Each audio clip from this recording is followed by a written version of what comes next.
This is going to be heat number 3. Darren Pittman, Daniel Lisowski making up the front row. Stevie Smith would be the fast car out of this group, that number 19, the way the qualifying went. Again, remember, we're inverting the top 4.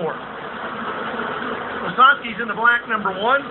Pittman alongside in that blue and white number 27. And Brad Sweet's going to be there in the 49 car. And Lisowski in the 1Z, just recently into that car too. Talk about some of the changes that's going on this season with some of the drivers. And what a stacked field. That's the king of the outlaw team. Kids are back there on the inside of row 3. There he is in the fame number 11. He's got some work to do. Here we go. Come to the green.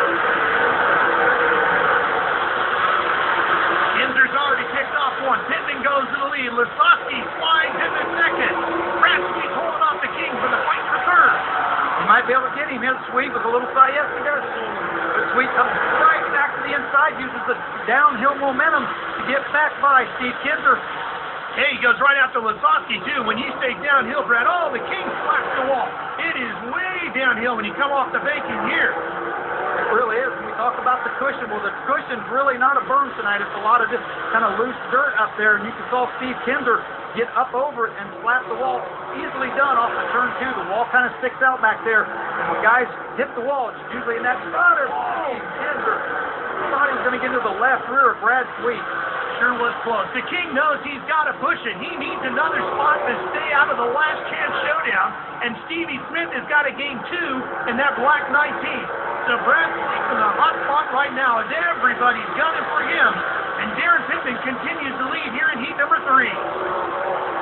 Looks like Steve's car's loose. You can see the car, a 4-wheel drift up across the slick part of the racetrack, trying to, you have to get out of the throttle, wait to get back up to that cushion. It's going to be tough for him or Stevie Smith to reel in Sweet at this point with just a lap and a half to go. Another good look at the 19 car. You can see his car get real loose as he slid up and banged that berm, that cushion, little 1 and 2. Working lap number 7 right now. There's our leader, Darren Pittman. Captain white flag, 1 to go. Sweet in the Ollie's back machine. He's got a transfer spot right now to the main if he can just hang on. Half a lap remaining for him. Here comes Pittman. He's going to the main at the King's Royal. Lisowski's going to go through. And Brad Sweet is going to hang on and hold off the King and Stevie Smith to take the transfer. And Scott Gherkin knows it's a long night. Crew chief for Steve Kinzer. That was a good look of him and the disappointment. You could see it in his face. So the King will go back, and Steve will start thinking about what he's got to do to get through that last chance qualifier. Meanwhile, or I should say last chance showdown. Meanwhile, Brad Sweet's going to start thinking about the main. We're going to have to really watch the racetrack. It's already changed a lot already in this 3rd heat race, so they'll keep an eye on things as the night goes along here. And starting on the front row is definitely an advantage in these heats. We've seen Kavanaugh win, Henderson win, and Pittman win, and they all came off the front row. Well, yeah, especially only 8 laps to get it done. I mean, when we get into the main event, they got a lot more laps, a lot more traffic, things can happen. But boy, these heat races, that 8 laps is very short. Heat 4 getting ready to go. You saw Craig Delansky standing on the top of his trailer with his crew chief, keeping an eye on things. Sammy Swindell and Brian Brown are going to make up the front row. Of course, Sammy in the black number 1, Brownie in the white, Casey's number 21, Kerry Madsen and Cody Darrah right behind them. Cody's in the number 4. That's the inverted spot. Earlier I talked about Henderson having a good night last night. Brian Brown only his 2nd time at Eldora here. He blew an engine the first time, didn't get a lot of laps, finished top 5 last night. So he's feeling pretty comfortable and pretty racy here at Eldora, at least last night. Nephew of Daniel Lisowski has been getting a ton of laps up at Knoxville Raceway. Brownie's really coming on strong, getting into his own as a World of Outlaw driver. Well, in Eldora, it's so unique too. We'll talk about that later, just because of the banking. It makes it tough for the driver. Well, Sammy gets his jump. Brown holds on to 2nd, but for how long? Madsen's going to see 3rd from Darrah. Oh, boy, it gets tight on the bottom of that one. Cody holds on to 4th. Greg Wilson on the inside of Madsen puts the slide job on Brian Brown out of turn 2.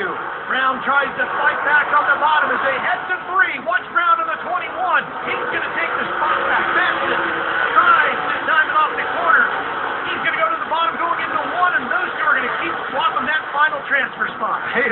that back and forth. Oh, there's contact.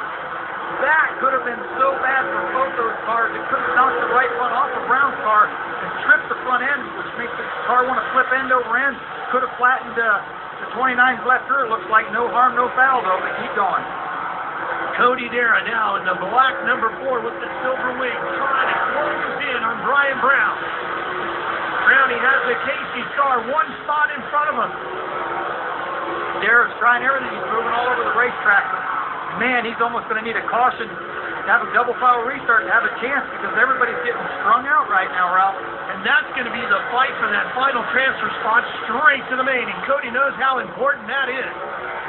He's already seen how many good cars were in that last chance showdown and in that C main from the previous heat. Well, that's going to be a tough one. That's a helpless feeling when you're back there like that, trying everything you can do to gain ground and you don't see anything happening. Especially when you got your foot to the floor already. Brown coming to the white flag. Sammy on his way, looking to get a win here in heat number 4.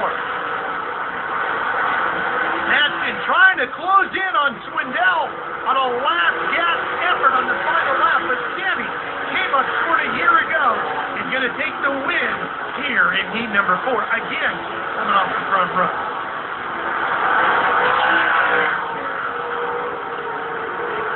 Well, Ralph, that's exactly what Sammy was talking about in his interview. This format, if you're lucky enough, qualify right, get on the front row, it can pay dividends. But if you're stuck behind these guys in the heat races, as we've seen a lot of these good race cars, you could be in trouble and have a long night. So Sammy goes through.